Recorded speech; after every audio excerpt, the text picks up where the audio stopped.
Okay, so good morning, ladies and gentlemen. My name is Efeni Hera, and then I'm the program coordinator from Policy Study Organizations. And today we have a guest. Our guest is Dr. Burdent. So, Dr. Burdent, can you kindly introduce yourself and your topic, and then we will please go ahead. Okay. Hello, my name is Dr. Sharon L. Burton, and I am happy to be here today. I'm going to be presenting the enigma of unpredictability regarding artificial intelligence, specifically navigating the artificial intelligence AI Odyssey in education, the promises, the perils, and the possibilities. And again, thank you for being here and being on.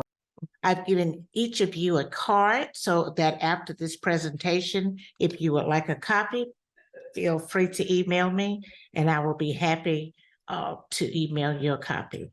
Okay. So this is our abstract here that we'll go through. To give you some background, I have a PhD in cybersecurity leadership and a DBA in business process improvement.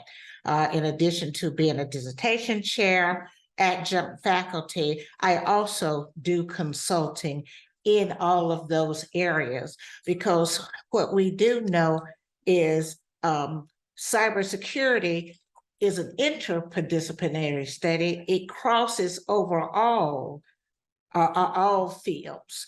So my understanding of first having a DBA in business process improvement, as times change, we know that systems started to evolve, and within those systems and understanding what the processes should be, there had to be an understanding of how not just technology, but how cybersecurity would connect. Hence, I went back to get educated in cybersecurity. I have been doing research in the area. So what we see is some of the information learned in a project that dealt with reactive, scaled, and parallel AI. So the overarching purpose of this presentation is to illustrate the multifaceted dimensions of AI within education, cultivating a comprehensive comprehension of its potential and its pitfall. This illumination aims to arm educators, administrators, all stakeholders with the essential knowledge required to make judicious decisions regarding the integration of AI tools into the learning environment.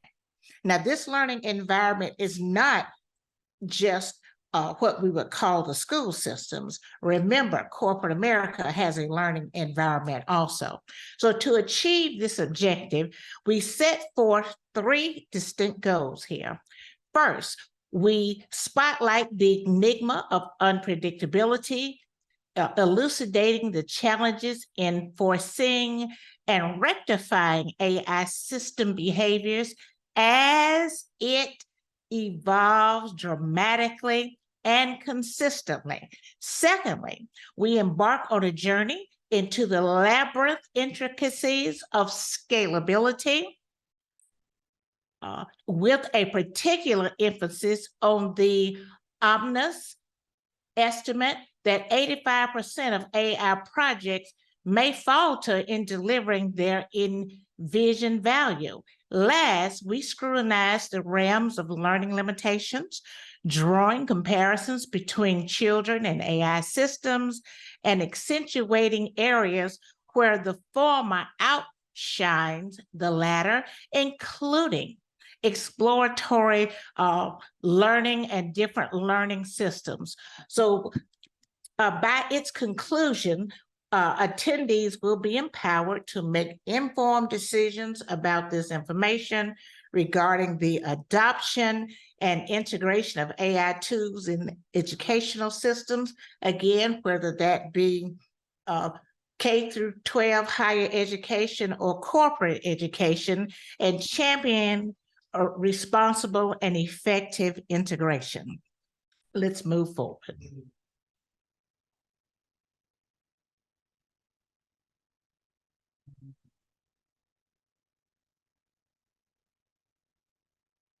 So here is the agenda. We'll talk about the beneficiaries of this presentation, the enigma of unpredictability, the challenges of AI's unpredictability, the scalability challenge in AI implementation, learning limitations, and then we'll have a question and answer session. So listed are the beneficiaries. So your cybersecurity professionals, your educators, your practitioners, your stakeholders. And as I've repeated, educators is not just K through 12 or higher education. These educators are those who fall in the corporations as well as consultants. Because as a consultant, you have to be combination educator and practitioner. So the enigma of unpredictability in artificial intelligence is a complex and multifaceted challenges that confronts educators, researchers, practitioners, and so forth. So what we have here is who is confronted. What are the challenges? So again, the educators, the researchers, and the practitioners. Why is this a challenge? Because Monday, technology and AI may look one way. By Friday, it's already changed. So it is a consistent challenge that we must stay on top of. So AI's unpredictability stems from its capacity to process colossal amounts of data and make decisions based on patterns that may elude human understanding. And what I have seen in my research as I worked on the project I mentioned earlier, you have some people who understanding at a minimal level, and that is minimal. Some are in the middle, but not as many are at the top in being able to talk about it, explain it, and really understand what are the pros and what are the cons. So AI's unpredictability is key to understand. So this unpredictability makes it challenging to anticipate how the AI systems will respond in each scenario, particularly as they encounter new and diverse data. Keep in mind, AI is trained by different individuals. So because of how it is trained, diverse individuals are doing the training, diverse individuals are putting together the algorithms. The way it will act is going to be different. So the challenges of AI's unpredictability. Okay, so yes, it is a challenge to anticipate how it's going to react. Yes, there is a daunting task. And the reason behind AI system behaviors remains obscure. What is this? It raises ethical and it raises practical concerns. So the challenge is to anticipate how AI systems respond in every scenario. Here's an example. Imagine an educational institution adopting an AI-driven grading system to streamline assessment processes. We know in the school systems and even in the workplaces, there are courses, there are tests, there are certifications, certificates that we have to get. What happens? They all have to be graded. Well, on top of the other 103 skills, and tasks, and responsibility, you have to do the grading. You're finding organizations that are saying, well, let's let this AI do this grading, thinking in the realm of a human as to how the grading is done. We have to remember AI is not a human. Yes. It is an algorithm that is built. So this AI system is thought to believe to evaluate assignments, quizzes, exams, and so forth, and provide feedback to a student and instructor. However, due to the inherent unpredictability, guess what can happen? That student that got an A may end up with a D.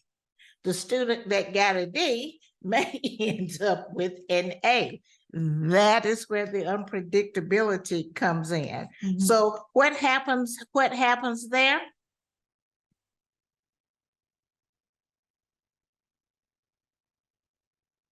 Educators, on one hand, are confused and may need help understanding how these algorithms work. So I've talked with educators who said, I came here to teach English. I came here to teach math.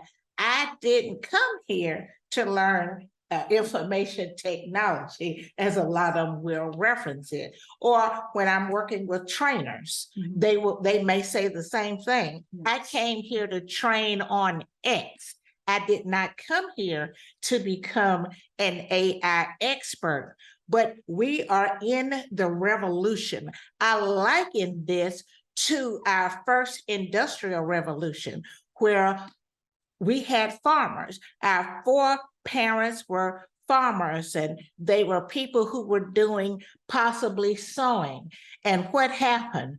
Industry took hold. So now you had to now learn to go into the factories and learn how to work these different machines. That is very similar to where we are with this whole AI thing. So there is confusion. So, but what are the proposed benefits? So provide quick feedback to students and educators. That is the proposed benefit. But the problem again is, because it is a system and not a person grading, the instructor is going to have to understand the tool very carefully. So possible outcomes, again, inaccurate perception of the student's performance, discouragement on the part of the professor and the student, and hindering students' motivation to learn, which now makes the Department of Education or our chief learning officers work to develop tools on teaching our faculties and trainers on how to be more motivated, how to understand what's going on, and how to help the different learners. So educators, again, is going to need help understanding the AI and be able to move out of the frustration, move out of the erosion of trust regarding the AI system, and move out of the erosion of educational institutions' credibility. Because we hear a whole lot of negativities about what the AI is not doing. What we're here today to talk about both what it is and what it can do, and how we move out of the particular frustrations. So preventing unintended consequences. Let's talk about addressing the problem. One, we're going to need ongoing research. We're going to need robust testing and a deep understanding of AI's algorithms to mitigate possible risk and effectively harness AI's technology benefit. What is ongoing research? That is educating all of the key stakeholders involved. It will be at different degrees of education, but there has to be a level of understanding as in my example of when we moved from being total farmers to that first industrial revolution. And look, we made it. We got fancy cars, the refrigerators talking to you and everything. So that lets us know we are going to be successful and we are going to make it through here. Any of my consultants that's listening here, robust testing is going to be needed. Some time ago, when a system was put in place, it had to be tested at a 80 or 90% level. I have noticed lately organizations may test it at 50%, and I'm noticing that some may not test at all. They might put a system out there live without testing. We got to go back to what they call the old McCoy. We got to test it so that when we put it out there, the staff, the stakeholders feel safe. They feel that this is a trustworthy system. So scalability is a challenge in AI implementation. I mentioned a project that I was working on.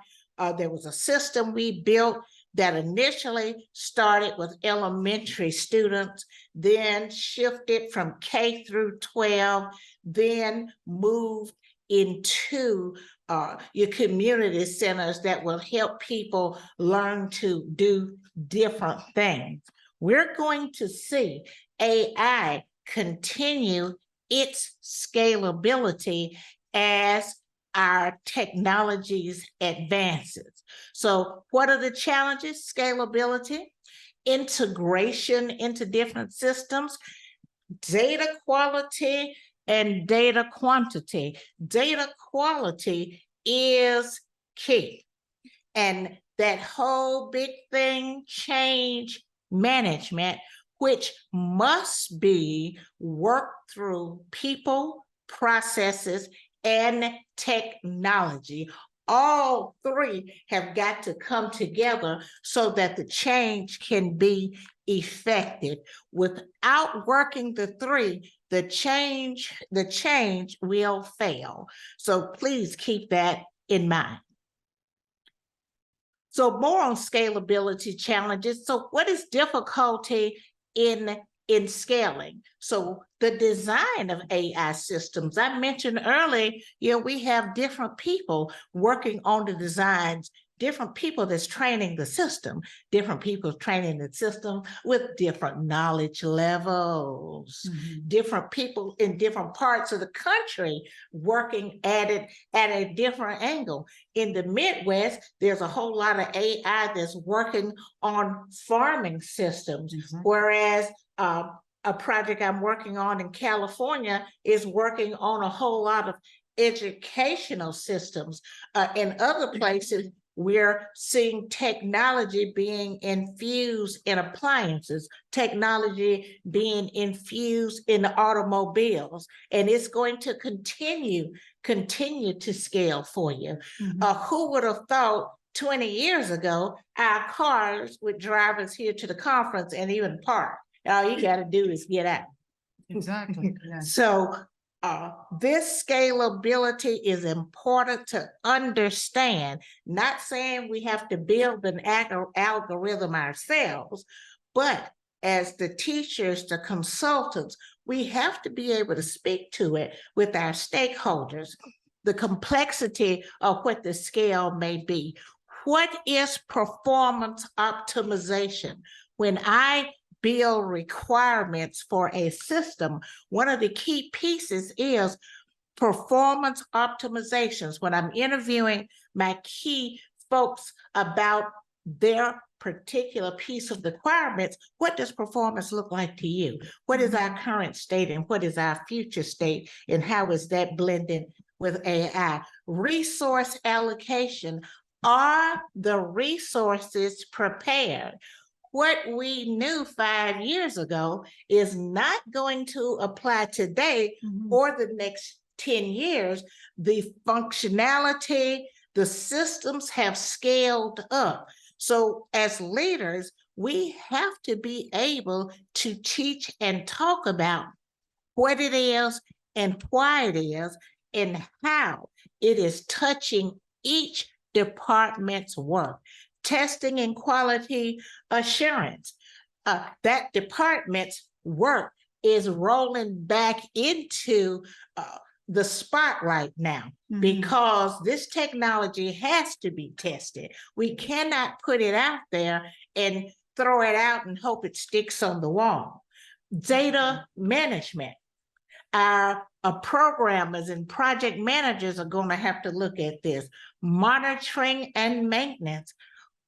We put a system in, it must be monitored maintenance.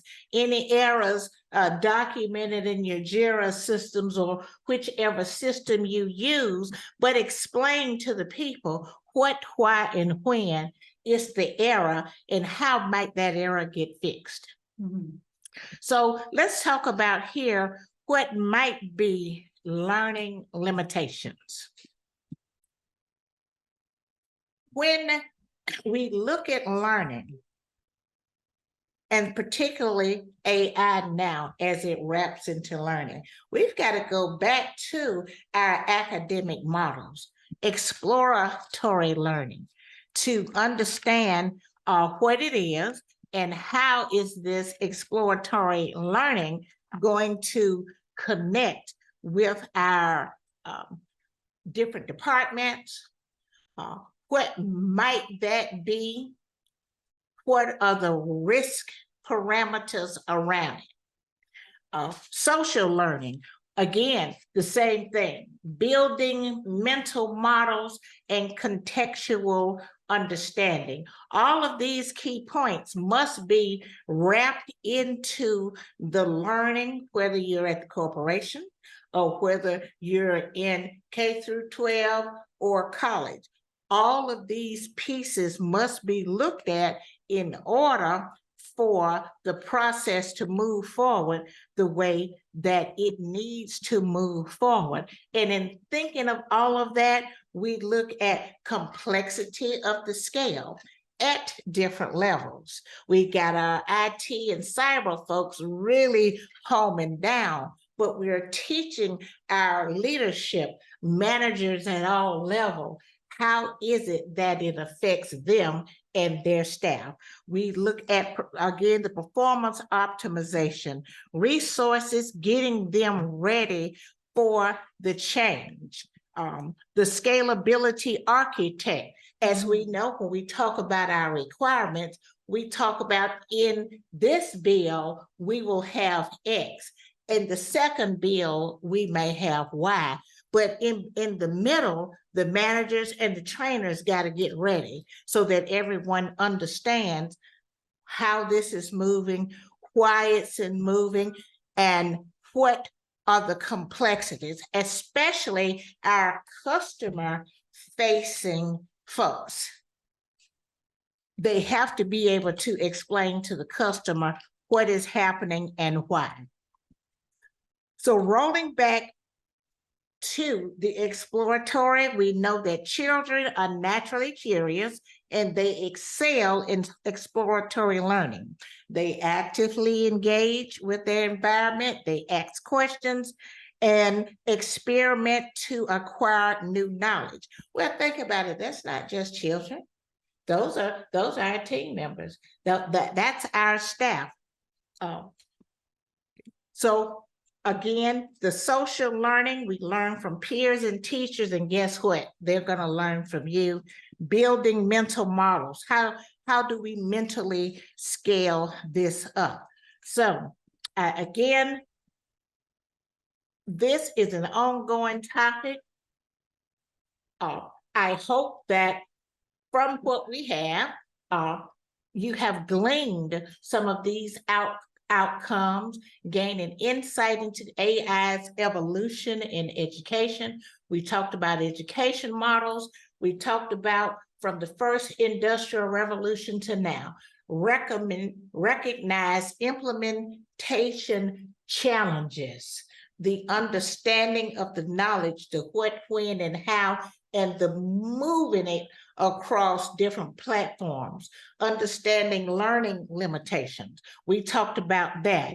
And then to make informed decisions, we must go through the learning models, we must go through the education, we must ensure that our people remain abreast of what is happening. So with that said, I want to thank you. And what questions might you have? Is there any questions for her based on the artificial intelligence? How do we solve the problems? Well, that's going to take some time because solving that problem goes back to requirements gathering. We have to determine what is the problem and not just what is it, why is it a problem? Because the why can be different across generations and across different areas of the country. So as we look at the what and the why, there may be parallel projects going on that may come together in the end to totally answer that question. If we don't know how to solve the problem right now, how do educators, what's the best ideas and best practices for educators to use the technology in the system? Well, the best practices is going to have to come from each individual organization or school, but what I say is this: a best practice is whoever our leader, our chief learning officer is going to have to build a model and share that with the stakeholders, which would be the teachers, on what is it, why is it, how is it used in biology? How is it used in criminology? How is it used in psychology? So that everybody in their different departments can speak to it as it relates to them. And that's key. Are any of the national educational organizations building repositories of best practices for that sort of thing? Definitely. And again, that's part of the scalability, the individual organizations, but again, there has to be a top-down as well as a bottom-up approach. And a top-down approach, it's going to take longer to get out there. So there has to be a bottom-up working at the same time. And the top's going to need to build it at a grander level so that the organizations, or whether it's schools or businesses, get the information and is able to disseminate it down. Not only that, the communities also. Can you offer us any references that we can go to look at for that kind of information? I did not bring it here today, but I will have my cards, and please reach out to me and I will get that information back to you. So I was curious about what research has been done to compare how children are compared to AI, differences in areas where children do better. I'm just curious what you think. So there is different models or tools, software out there. One I know specifically is called AI Study Buddy. Mm-hmm. And what happens, the student logs in and they complete a set of questions, gets the understanding of who this student is. Almost, if anybody took the ASVAB, very similar to what the ASVAB was when you graduated from college, from high school. You took that and it determined what your aptitude was and what you might be better at. So there are models like that now that are being used as pilots in organizations so that students can learn where they are today and working with the parents and the teachers and the principals to work to get to where they may need to get to tomorrow.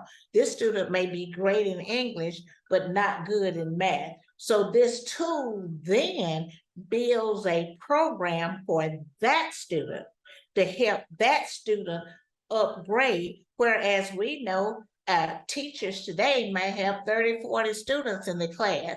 They just don't have the time to build those models the way they could when there was 10, 15 students in the class. So there are AI tools that can do that now, that can help that student scale. One of the projects that I worked on was tested in a school system.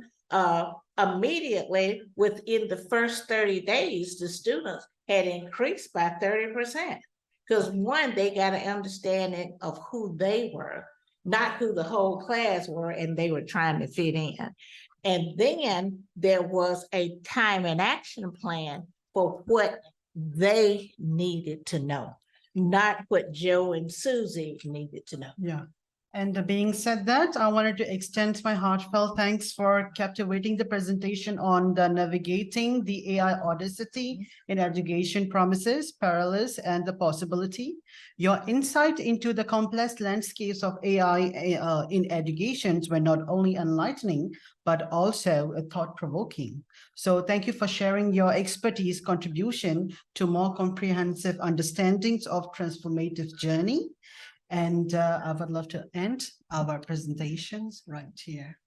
So thank you so much. Thank you. And if you would like a copy of